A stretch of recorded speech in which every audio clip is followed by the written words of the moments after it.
I think me and this movie got off on the wrong foot. First impressions are so important. So when you have an opening sequence where the film producer is like, well, we received this found footage and we've only edited it for the sake of time.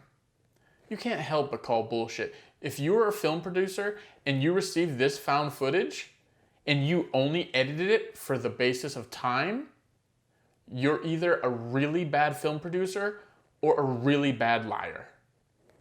Or both. I want to preface everything I'm about to say. This isn't really a bad film. It's just not a great film. It's not really even a good film. It's a run-of-the-mill, very average, not trying to do anything outside the box type film. But it definitely doesn't add anything to the found footage subgenre in the way that Noroi the Curse or Troll Hunter does. Grave Encounters is about a group of paranormal investigators who investigate a haunted asylum and blah blah blah blah blah blah blah. You know the story, don't worry. I do think after that initial opening, the film has a really great sense of humor in the way that they convey their paranormal investigators. Lance Preston, the lead investigator, is hilarious in his delivery and search for the unknown. The film is knowingly laughing at the gazillion ghost hunters on TV at this point, and I'm really glad they're laughing at them and really in on the joke. I felt a little bit better about the film at that point because I was like, oh, this is going to be great. This is a film that knows what it is and knows what it's doing. And Lance Preston is such a goof. He's actually walking through a graveyard, walking in between all the graves as he says, grave encounters. Ridiculous, yet it works. Sadly, just because you're in on one joke does not mean you're in on all the jokes. And as much fun as they were having laughing at ghost hunting on television, I felt like they didn't realize that they were part of the joke when it came to the subgenre of found footage. This movie is literally a step-by-step manual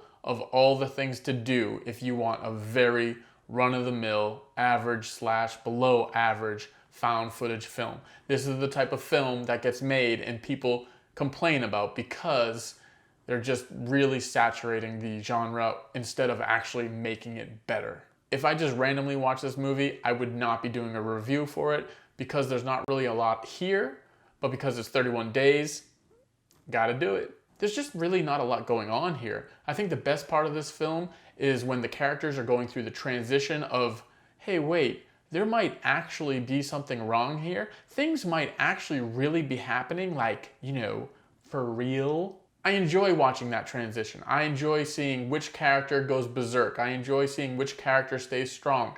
I enjoy seeing the character that just denies everything. It's always fun to see all those types of reactions at the same time while being locked inside of a place. And honestly, this is when we learn the most about each character, except for Lance Preston. But everyone else, this is where we really learn who they are based on the actions and the reactions. I mean, who doesn't love seeing characters just absolutely emotionally torn to pieces step by step and then seeing how they come through, or if they don't come through at all? Emotional torture is just so fun to watch.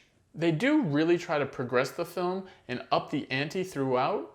You know, it starts with hearing little sounds, and then it continues with feeling something, and then it gets a little bit deeper with seeing something, and then it goes further with interaction. This is a good thing for a movie, but where this film fails is that everything is just reaction. You can't have reaction after reaction after reaction.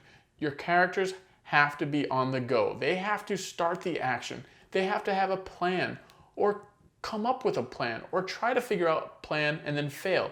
These plans that they had were hardly plans.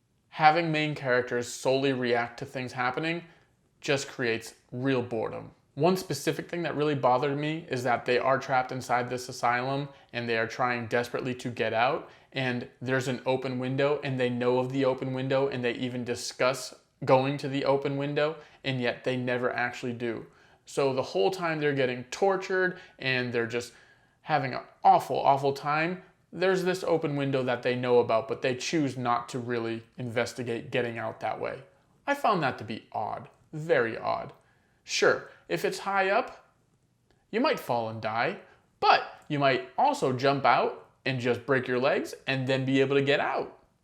Get a little recovery time in and you're all set. Scale the walls, climb down some sort of pipe, jump, Pull a Rapunzel, I don't care, but do something. Let me know that you're not a total idiot and you might actually consider trying to escape for real. I do appreciate the William Friedkin shout out in this film, but I also don't appreciate that they basically just completely ripped off Jeffrey Combs' character in House on Haunted Hill. It's not an homage, it's a ripoff. There's just a lot of better found footage films than this one. And although I did enjoy Lance Preston as the paranormal investigator in the first part of the film, I mean, it's nowhere near enough to actually keep me entertained. Again, this is just your old-fashioned run-of-the-mill subgenre of found footage, and it's not very good. That's all I got.